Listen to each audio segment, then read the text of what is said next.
Bienvenidas, bienvenidos a esta ponencia titulada Simbolismo del poder, los videojuegos como elementos de comunicación simbólica para la transmisión de propaganda e ideología del poder.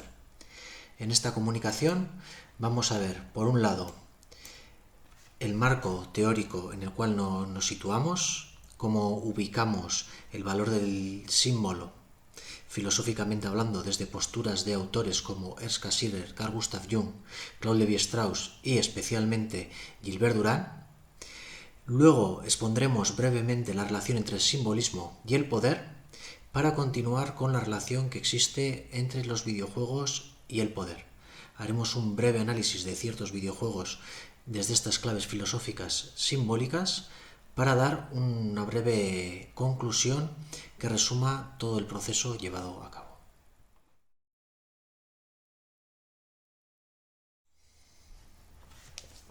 Según Cassirer, el ser humano vive una realidad simbólica. Por tanto, la cuestión que tenemos entre manos será una cuestión epistemológica, es decir, cuál es la relación entre el ser humano y la realidad. Para Cassirer, lo que hay entre el sujeto y la realidad es la capacidad simbólica del primero. Es decir, el conocimiento es algo representativo, es un proceso que representa aquello que el ser humano es capaz de captar de la realidad. Por tanto, no hay conocimiento directo sobre la realidad. A través de esta representación simbólica de la realidad, el ser humano genera un sentido. Y a este sentido le llamamos conocimiento, que no deja de ser una representación. El siguiente autor que traemos a colación es Carl Gustav Jung, el famoso psicólogo alumno de Sigmund Freud. Para Jung, lo imaginario no es una cualidad del ser humano, sino la cualidad central del ser humano. Es decir, el imaginario es el motor, la pulsión, la energía central que mueve al ser humano y todo lo relacionado con el ser humano, es decir, la realidad humana misma.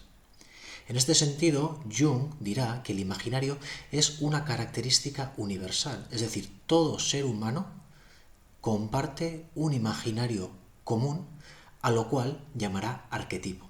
El imaginario inconsciente universal de todo ser humano, por tanto, está recogido en los distintos arquetipos de los que Carl Gustav Jung nos hablará. Este imaginario inconsciente y universal se alimenta de la experiencia consciente, es decir, a través de nuestras experiencias vitales vamos alimentando esta experiencia inconsciente universal. El padre del estructuralismo. Según Lévi-Strauss, las operaciones mentales del ser humano siempre han sido las mismas, y estas operaciones han quedado plasmadas en los mitos. Por tanto, si estudiamos sistemáticamente los mitos, seremos capaces de entender tanto la configuración social humana como la configuración mental humana. Es por eso que Claude Lévi-Strauss creará un método para estudiar y comparar los mitos. Partiendo de estos autores, Gilbert Durand lleva a cabo su propio análisis o configuración del imaginario y del aspecto simbólico del ser humano. Cassirer aceptará el valor del símbolo como elemento mediador entre el sujeto y la realidad. De Carl Gustav Jung aceptará la idea de inconsciente colectivo y el concepto de arquetipo. Y de Claude Lévi-Strauss el método para estudiar los mitos y llevar a cabo comparaciones entre los distintos mitos. El planteamiento de Gilbert Durand consiste en crear un sistema que nos permita analizar los símbolos que componen una obra humana y ver el trasfondo mítico o los distintos mitos que en ella albergan. Estudiando estos símbolos y entendiendo este mito, llegaremos a entender de una manera mucho más profunda la cosmovisión subyacente a cualquier obra humana, representante tanto de la época como del autor en cuestión. Junto a esta propuesta metodológica conocida como la mitocrítica y el mitoanálisis, Gilbert Durand lleva a cabo una clasificación de las estructuras antropológicas del imaginario. Gilbert Durand nos dirá que el imaginario humano se divide en dos regímenes, el diurno y el nocturno. Cada régimen tiene tras él una cosmovisión, una forma de entender la realidad. El régimen diurno de la imagen es el régimen de la razón, de la verdad absoluta, de la confrontación, cuyo simbolismo principal es el sol, las armas cortantes, el padre, el cetro, etc. El régimen nocturno de la imagen hace referencia a los aspectos telúricos, naturales, matriarcales de la realidad. Es el régimen que se relaciona con lo caótico, con el animal, con lo incontrolable. Los símbolos predominantes en este régimen son la luna, la red, la cueva, la madre, el mediador o la mediadora. A continuación, en esta tabla vemos resumido el planteamiento que Gilbert Durand nos traslada en las estructuras antropológicas del imaginario.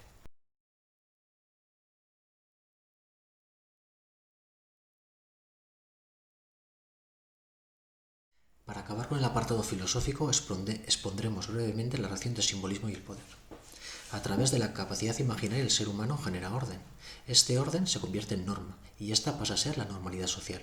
Es decir, el símbolo, en tanto legitimador de sentidos, tiene un valor incuestionable en la organización social y, por tanto, tiene un valor incuestionable para cualquier mecanismo de poder. El uso de los diferentes símbolos legitiman de manera encubierta formas de entender, dirigir, controlar la sociedad. Por tanto, podemos decir que el simbolismo ayuda a legitimar el orden social establecido, naturalizando formas de orden social que en principio no tienen nada de natural, ya que son convección o creación humana. Así, el imaginario social responde a formas de organizar la sociedad que en su origen respondían a intereses personales. Sin embargo, a través del uso continuado de los mismos símbolos se olvida ese interés inicial y se convierten en algo natural. Si bien en el origen el orden social se establece por el bien común y la supervivencia, no cabe duda que enseguida empieza a responder a intereses personales de las élites dominantes. Dichas élites, muy conscientes del valor de los símbolos, han sabido generar elementos diversos para promover cosmovisiones, ideologías, políticas concretas con las que domar y controlar a la mayoría. El carácter inconsciente del imaginario y de los símbolos dan un carácter natural a aquello que promueven, de manera que solo un ejercicio activo y consciente es capaz de hacer consciente eso que está en las sombras. A continuación daremos ciertos datos representativos de la industria de los videojuegos, simplemente para que seamos conscientes del impacto que los videojuegos tienen en nuestra vida cotidiana, tanto en los adultos como en los menores de edad. La industria global del videojuego está valorada a día de hoy en más de 300 billones de dólares. Hay más de 2,9 billones de jugadores a lo largo y ancho del planeta. A continuación vemos un gráfico de las expectativas de crecimiento que tiene la industria de los videojuegos para los próximos años. En este gráfico podemos ver el crecimiento de jugadores año tras año. Este gráfico resulta muy significativo porque en él podemos ver que la plataforma donde más se juega videojuegos son los teléfonos móviles, siendo un elemento al que niños y niñas de todas las edades tienen acceso desde muy temprana edad.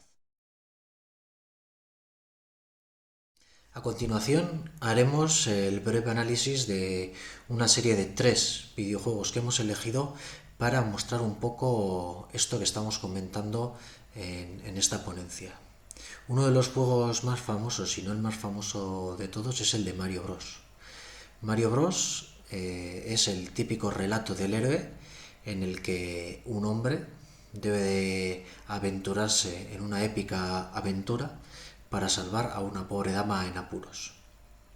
Entonces vemos aquí una serie de elementos simbólicos que están funcionando de manera inconsciente o en la trastienda, diríamos, para mantener, promover, ¿no?, ciertos patrones de conducta, ciertas formas de entender la realidad, el género, la sociedad, podríamos decir.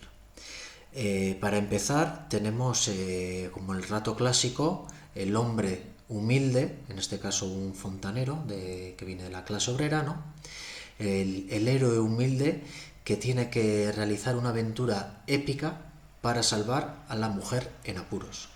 En este caso, la mujer en apuros es una princesa, como en casi todos los casos de los cuentos clásicos, ¿verdad?, que representa esa pasividad de la mujer, ese aspecto aristocrático que no es por el bien de ella, sino por hacer más encomiable todavía la épica del hombre, en este caso, ¿no?, de Mario. Aparte recoge una serie de estereotipos, como hemos visto, ¿no? El estereotipo del hombre italiano, el estereotipo de la mujer, el estereotipo de las relaciones entre hombre y mujer. Bueno, podemos ver una serie de elementos que así superficialmente analizados, sin entrar ahora en más profundidades, revelan esto que estábamos comentando, ¿no? Un juego jugado por millones de personas durante distintas generaciones y qué clase de mensaje está transmitiendo. Un juego más actual y que es el juego más jugado en la historia de la industria de los videojuegos es el de Pokémon. ¿Vale? El Pokémon viene a contar el relato de unos adolescentes que tienen que capturar una serie de animales para competir y ganar en una serie de competiciones que hay en la que tienen que luchar estos animales. Por tanto, por un lado estamos viendo un mensaje de dominación del ser humano hacia la naturaleza. La naturaleza se está vendiendo como un elemento pasivo también que debe estar al servicio del ser humano para que éste satisfaga sus fines, en este caso que no es más que la mera competición. Por otro lado está la cosmovisión diurna, como que a través de la tecnología y de la ciencia controlaremos ese aspecto indómito, indomable, caótico, que viene a ser la naturaleza animal, en este caso los Pokémon. La razón se define una vez más como ese elemento controlador absoluto que nos va a permitir superar todos los males o todos los aspectos conflictivos de la realidad. La ciencia como elemento de control y de poder, y la vida como una competición constante en las que hay que buscar la gloria personal aún utilizando otros seres, en este caso otros animales que vendrían a ser los Pokémon, como objetos para nuestra propia gloria personal. Entonces, una vez más, vemos en un análisis bastante superficial, sin entrar en demasiadas profundidades por las limitaciones de tiempo que tenemos, cómo estamos generando una cosmovisión, una forma de entender la realidad, el ser humano, nuestra relación entre nosotros de una manera competitiva con la naturaleza, con el resto de seres vivos, a través de algo tan, podríamos decir, tan banal, tan simple, tan inocuo como podría ser un videojuego de cazar monstruitos y coleccionarlos. Y por último, vamos a hacer referencia a uno de los juegos estrella hoy en día que juegan un innumerable, un sinfín de personas, sobre todo de gente joven, podríamos decir, de niñas y de niños, que pueden variar desde los 5 o 6 años hasta los 50, que es el Fortnite. El Fortnite, en un entorno visualmente atractivo, divertido, cómico, podríamos decir blanco en ese sentido, ¿no? Hace de la violencia un elemento divertido, donde resulta inofensivo, estéticamente hablando por lo menos, algo tan duro como el matarnos los unos a los otros. Es un juego encima que promueve un individualismo absoluto, ya que en un formato de Battle Royale, es decir, de todos contra todos, compiten 100 personas entre sí, siendo una la ganadora absoluta de cada partida. Entonces aquí estamos viendo cómo estamos promoviendo la violencia como resolución de problemas, el asesinato y la violencia en una estética que hace que los adultos a cargo de sus menores no vean tanto problema en el uso de ese juego, cuando realmente el mensaje y cognitivamente, ¿no?, la recepción que lleva a cabo el usuario, el jugador, viene a ser igual que si fuese una violencia más explícita. Por otro lado, este juego, que en principio es gratuito, tiene detrás otro mensaje, otra cosmovisión, otro elemento esencial, que es el dinero como elemento fundamental para ser mejor que los demás. Si bien, como digo, el juego es gratuito y por gastar dinero no vas a ser mejor jugador o jugadora, sí que gastando dinero obtienes una serie de elementos que te van a hacer destacar, te pueden hacer ganar cierto reconocimiento en la comunidad. Por tanto, podríamos decir que hay una defensa de la lógica capitalista basada en el beneficio personal y material, en la preponderancia de lo estético y lo material sobre el fondo de lo que estamos haciendo, una lógica del poder diurno basado en la violencia y en la eliminación del contrario, el dinero y la estética como elemento diferenciador sobre los demás. Se trata de un juego en el que no hay fondo, no hay historia, no hay un relato, como sí lo sabía en los dos anteriores, sino que es puro entretenimiento y acción, pura adrenalina, y las horas que uno invierte en ese juego, por decirlo así, no aportan más que ese entretenimiento hedonista del momento. Entonces, sin entrar a analizar más profundamente ni estos videojuegos ni otra serie de videojuegos, vemos cómo en estos elementos, con una pequeña lupa hermenéutica, podemos ver una serie de aspectos con los que seguramente no estaríamos de acuerdo y con los que vemos que ciertas élites predominantes están vendiendo un mensaje, una forma de entender la realidad, las relaciones humanas, la relación con la naturaleza, con la que igual en casa no estaríamos de acuerdo, en la escuela no estaríamos de acuerdo, en la universidad no estaríamos de acuerdo, pero que tiene un gran impacto en una gran parte de la población. Con esto no estamos diciendo que los videojuegos sean malos ni que haya que dejar de jugar a videojuegos, sino que simplemente quizás deberíamos de exigir algo más en su producción. A modo de conclusión, decir que lo que hemos visto se trata de un breve análisis que desarrollaremos en el artículo posterior. Sin embargo, creemos, ¿no?, que hemos conseguido arrojar cierta luz sobre el valor que tienen los videojuegos como medio a través del cual mantener ciertas estructuras de poder. Se ha intentado demostrar cómo en los videojuegos se transmiten cosmovisiones acordes a intereses que tienen ciertas élites de la sociedad actual. Asimismo, y en la misma medida, pueden ser elementos de transgresión y denuncia si somos conscientes de su poder y los usamos para ayudar a las personas jóvenes de nuestra sociedad a tener una forma de entender la realidad más abierta, plural, en lugar de tan dualista, conflictiva, patriarcal, en definitiva. Necesitamos poner conciencia sobre este tipo de usos propagandísticos para que dejen de funcionar en la sombra y por lo tanto pierdan su efectividad manipulativa y controladora.